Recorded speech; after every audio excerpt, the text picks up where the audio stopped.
Assalamualaikum warahmatullahi wabarakatuh. Perkenalkan, nama saya Rohilham Faizah, NIM 89 dari kelas TIPC. Pada hari ini, saya akan menjelaskan tentang resumen saya terkait proses pemisahan yang saya ambil dari buku Metode Dasar Pemisahan Kimia khusus mahasiswa Sains dan Teknik karya Bimo Dwi Baskoro SSI. Pada buku ini menjelaskan tentang teknik pemisahan, yaitu ada 3. Yang pertama adalah filtrasi, sentrifugasi, dan destilasi.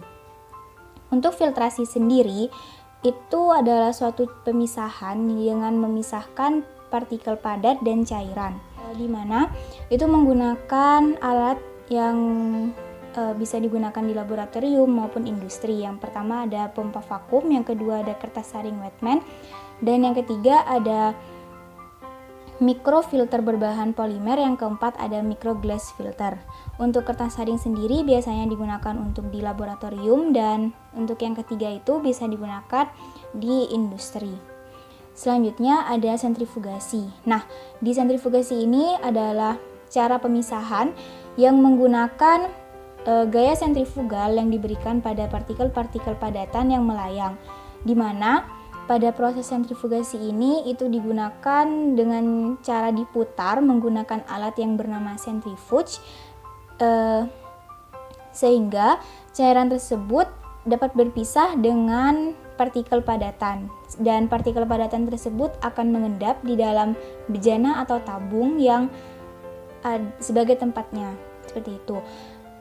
Untuk centrifuge sendiri atau alat sentrifugasi itu dibagi menjadi 2. Yang pertama ada centrifuge biasa dan ultra centrifuge.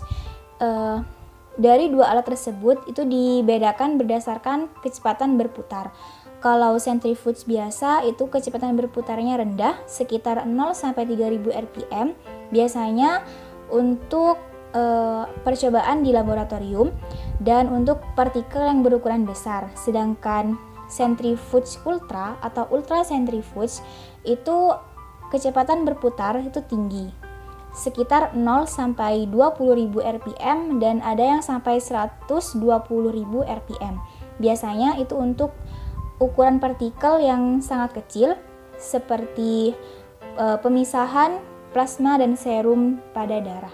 Yang terakhir adalah destilasi. Destilasi adalah suatu pemisahan yang menggunakan tekanan atmosfer atau tekanan udara tetap, yang juga menggunakan titik didih dan titik cair.